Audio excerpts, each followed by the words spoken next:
out of place or strange. Dermatitis, as you all know, it's inflammation of the skin.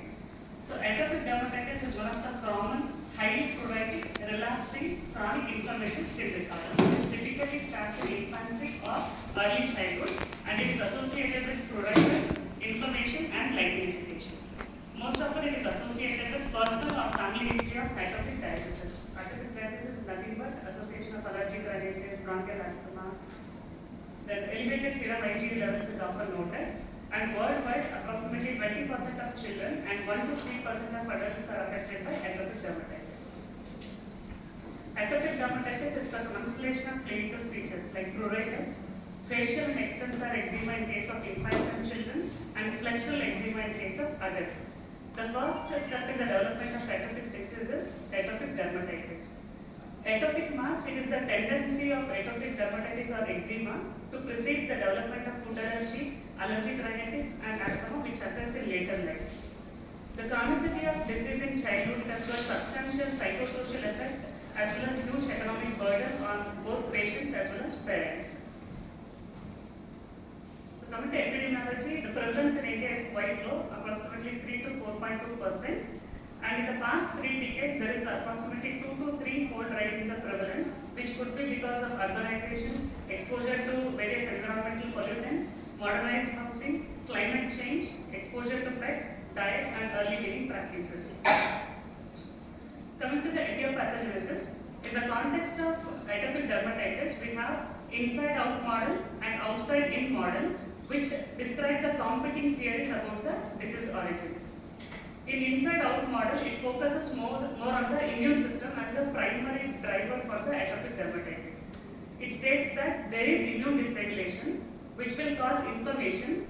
That inflammation in turn will cause skin barrier dysfunction. So because of that, there will be epicutaneous allergen penetration that will cause atopic dermatitis. This inside-out model, it highlights the role of Th2 cytokines. Whereas in outside-in model, this emphasizes the role of defective skin barrier. It states that there is defective skin barrier which will result in the entry of various allergens and irritants that will result in immune system activation, and that causes the atopic dermatitis. So this emphasizes the role of a barrier defect like in case of Pilgrim mutation. We have another model which integrates both these models, that is outside, inside and outside model. This model recognizes the role of skin barrier dysfunction, immune dysfunction as well as the skin microbiome. This states that there is defective skin barrier. Because of that, there is entry of various irritants and allergens that will cause inflammation. This inflammation again in turn will exacerbate the skin barrier defect. So it will create a cycle of inflammation and barrier breakdown, along with the skin microbiome that also plays a role in the etiopathogenesis of atopic dermatitis. So it's multifactorial: genetics, immune dysregulation, various triggers, microbial colonization, and hygiene all play a role in the pathogenesis of atopic dermatitis.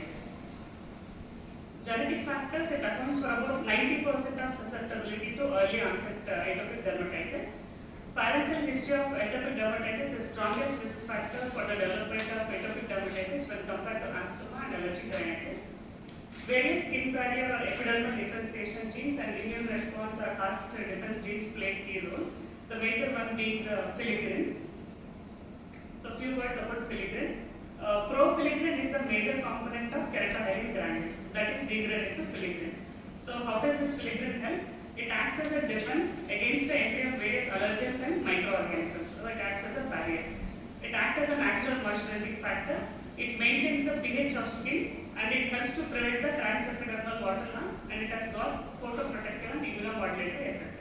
So when this filigrein is defect, all these functions are lost. The barrier is lost. There is entry of various allergens and irritants, so it will cause initiation of inflammation. Natural moisturizing factors are lost, transepidermal water loss is increased, so this will result in dryness of skin, and pH is also altered. So all this will result in atopic dermatitis and dry skin. So this shows the importance of the barrier. So here you can see there is defect in the barrier.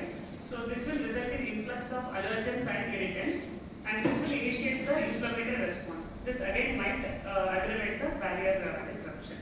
So how the emollient helps here? So proper emollient therapy will improve the skin barrier and it will prevent the entry of irritants and allergens. Therefore, it blocks the inflammatory cascade. So emollients are the backbone in the treatment of atopic dermatitis. coming to immune dysregulation, in atopic dermatitis there is both impairment of adaptive and innate immunity. This play a role in those patients who don't have any filigrean mutation. There is raised Th2 derived cytokine activity which suppresses the filigrean expression, and there is reduced interleukin 17 that reduces the antimicrobial peptide expression. This increases the chances of recurrent cutaneous infections, and there is raised IgE levels and also increased expression of IgE receptor on Langerhans cells and dendritic cells. And again, role of microbial pathogens in atopic dermatitis, I said there is barrier dysfunction and there is immune dysfunction. So there is increased susceptibility to various bacterial, viral and fungal infections. And these microbial pathogens may release the toxins which act as super antigens, and that will result in exaggerated inflammatory cascade. Coming to hygiene hypothesis, it was widely accepted in the previous years. They said early exposure to microbes and unhygienic contact may prevent the development of allergic disease. This could be because of lack of stimulation of the immune system by the microbes at an early age and failure of balanced gut flora, which may act in pathogenesis of atopic dermatitis. They say consumption of unpasteurized milk during first 2 years of life and early exposure to farm animals and dogs may protect against the development of atopic dermatitis. Rise in atopic dermatitis is not just explained by the genetic predisposition, but there are various exogenous factors like change in temperature, reduced humidity, sweating, which is again an irritant, various air allergens and food allergens, irritants like pool, chemicals, alkaline soaps, stress, even house dust mite, pets and smoking can aggravate the atopic dermatitis. So coming to clinical features, the cardinal features of atopic dermatitis are pruritus, the chronicity of the disease, specific morphology and distribution based on the age. One of the most distressing symptoms of atopic dermatitis is pruritus. It's often described as itch that rashes rather than the rash that itch. Most often we see erythematous macules, papules, papillary vesicles, excoriations since patient has too much of pruritus, crusting and lichenification. Xerosis is another hallmark of atopic dermatitis. So based on the age of presentation, we have classified it into infantile phase, birth to 2 years, then childhood phase from 2 to 12 years, and adolescent phase. So coming to each phase, infantile phase, that is from birth to 2 years. The age of onset is usually around 3 months or even younger, and it may persist for about 6 to 18 months. The common site involved case of infants is the face. Cheeks, forehead, and scalp are affected. Usually the perioral area is spared in infancy. Then it may progress to involve the trunk, extremities. In this picture, you can see the erythematous plaques over the cheeks, eyelid, forehead, and also the cheeks in this picture. The lesions of the trunk are usually generalized, whereas on limbs it will be discrete and localized, as you can see in this picture, the eczematous plaque and the lower extremity. Usually the groin and diaper area is spared, probably because of increased hydration in these sites and associated with generalized cirrhosis. Sometimes there could be exacerbation of the lesions on the cheek due to irritation by food and saliva. By the time the baby reaches 8 to 10 months, when they start crawling, there will be more of friction and exposure to irritants. Then the lesions become more on the extensor aspect of extremities, as you can see in this picture. Ichthyosis and eczematous lesions over the lower extremity, and the trunk lesions extending to involve the extensor aspect of lower limbs.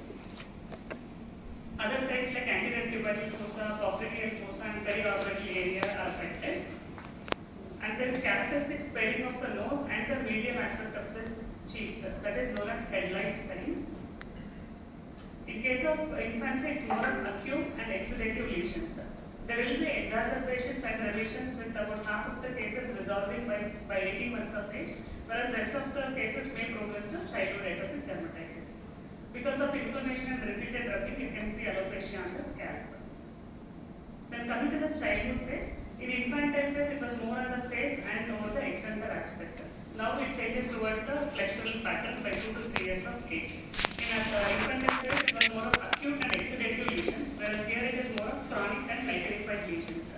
Here the breast, ankles, hands, feet, neck, anterior cubital and popliteal fossa are affected. As you can see in this picture, there are excoriations, lichenification over the cubital fossa and popliteal fossa and antecubital fossa. And other areas like infragluteal folds, periorbital ocular, perioral areas can be affected, that's lip picus dermatitis.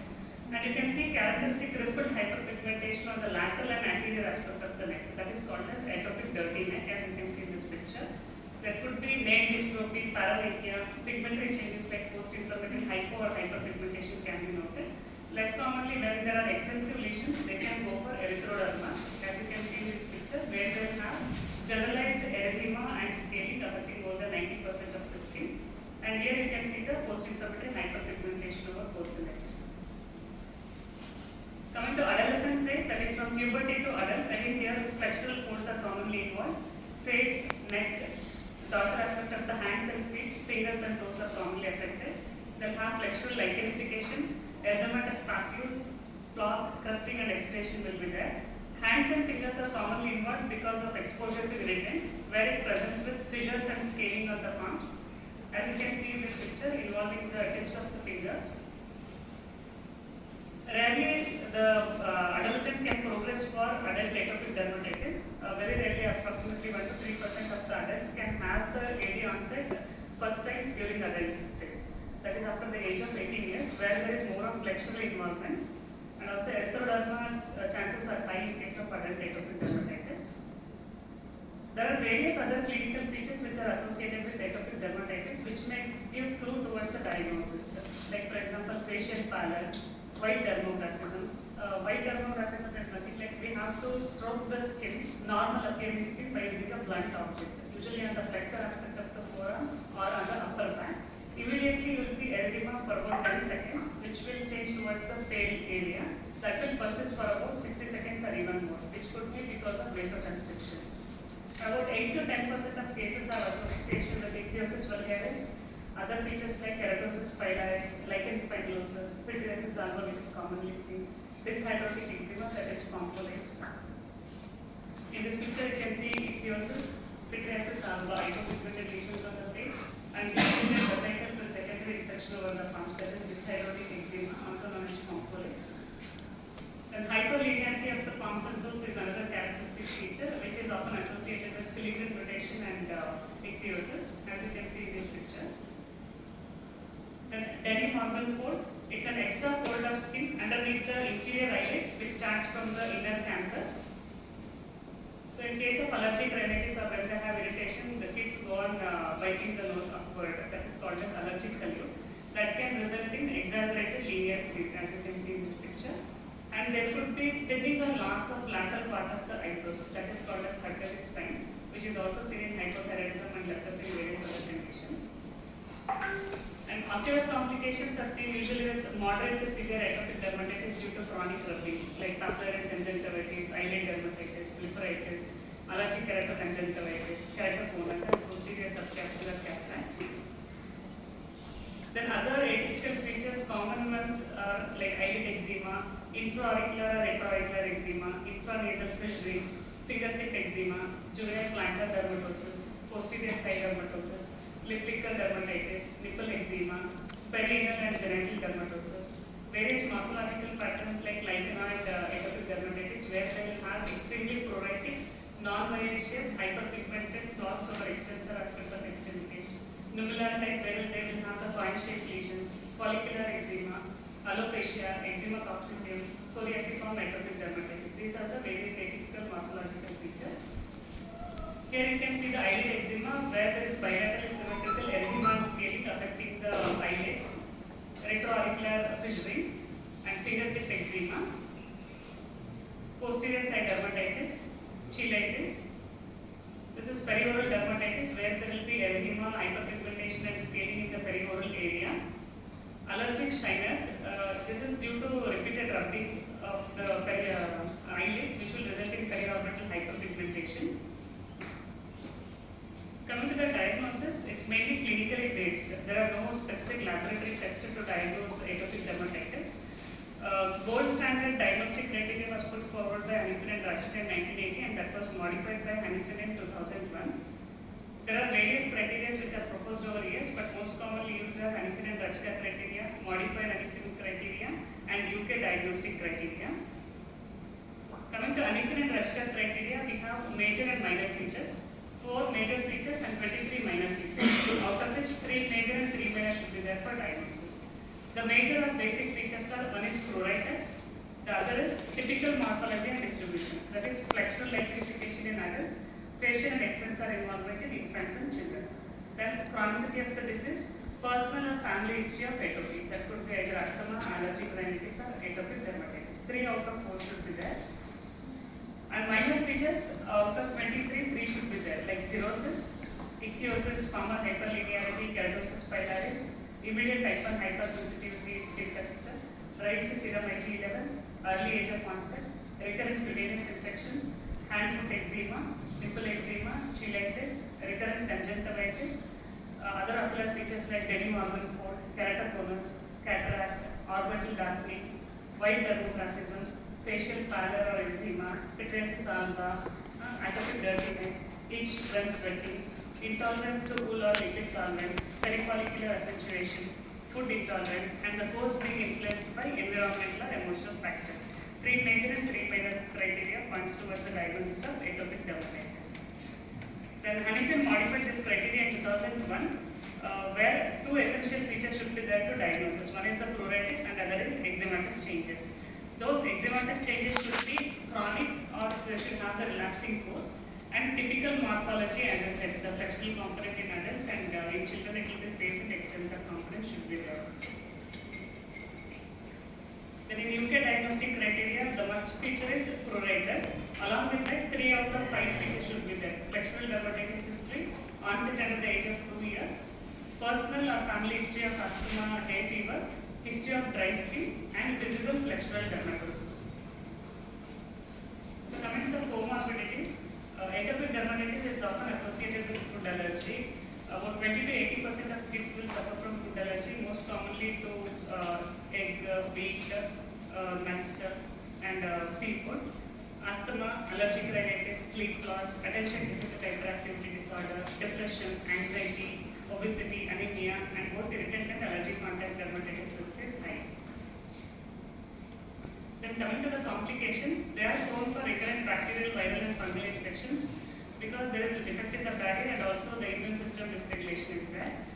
Staphylococcus aureus colonization is more common, and it usually causes sympatization of the atopic dermatitis eczematous lesions where they'll have pustules, erosions and honey-colored crust. The Staphylococcus aureus will produce the toxins which will act as superantigens.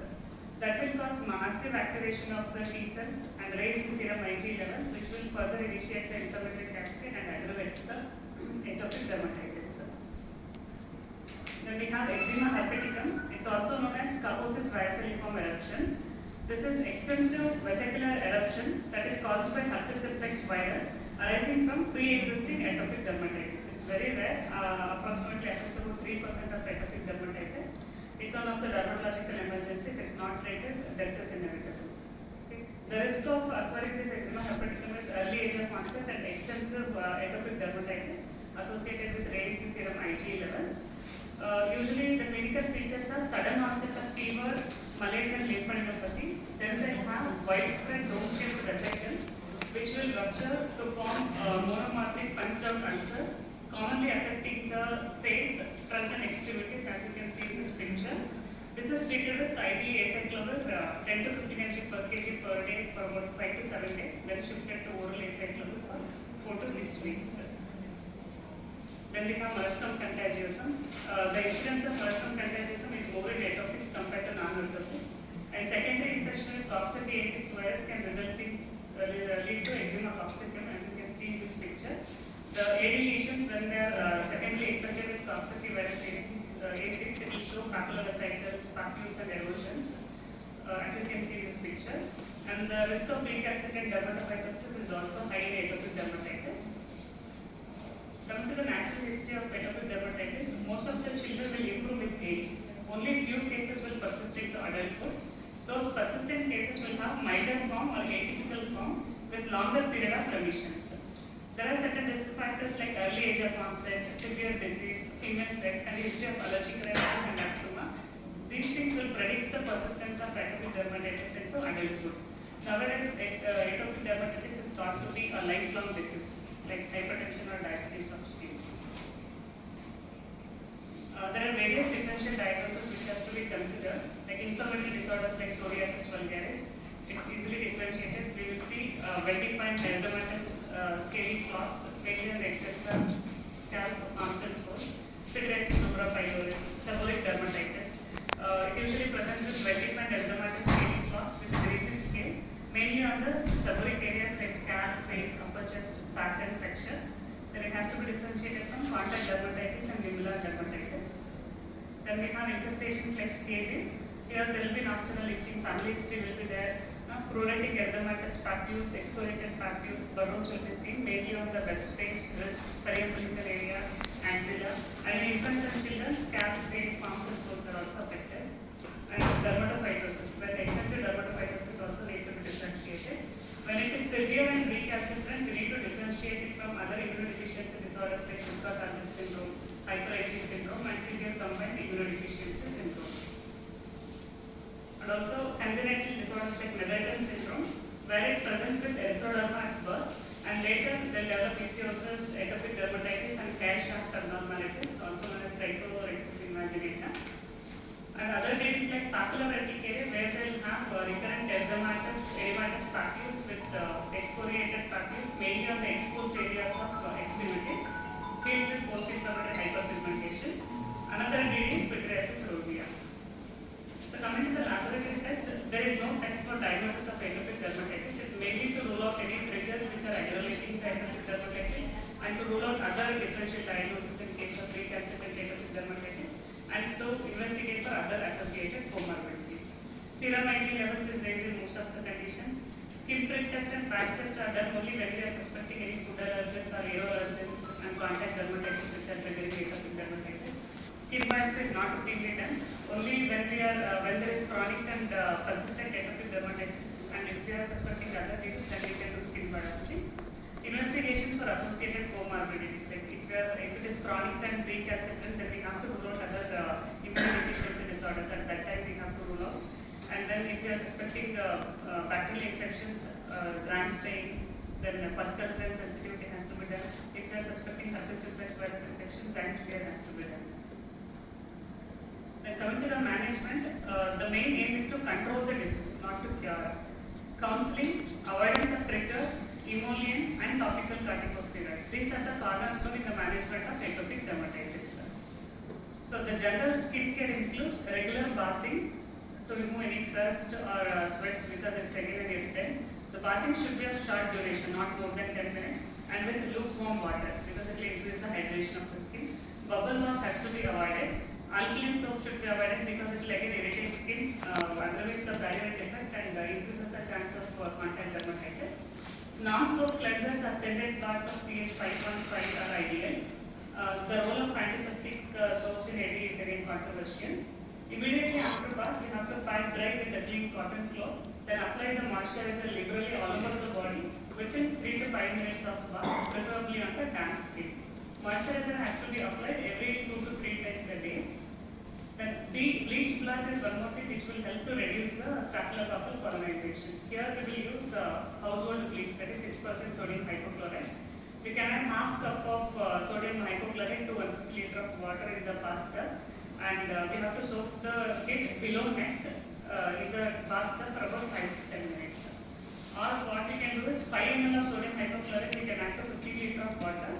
Then soak the soft clean cotton cloth and compress the skin for about 5 to 10 minutes. This will help to reduce the staphylococcal colonization. Then avoidance of trigger is another major thing in the management. Extremes of temperature, be it hot, dry, cold or humid,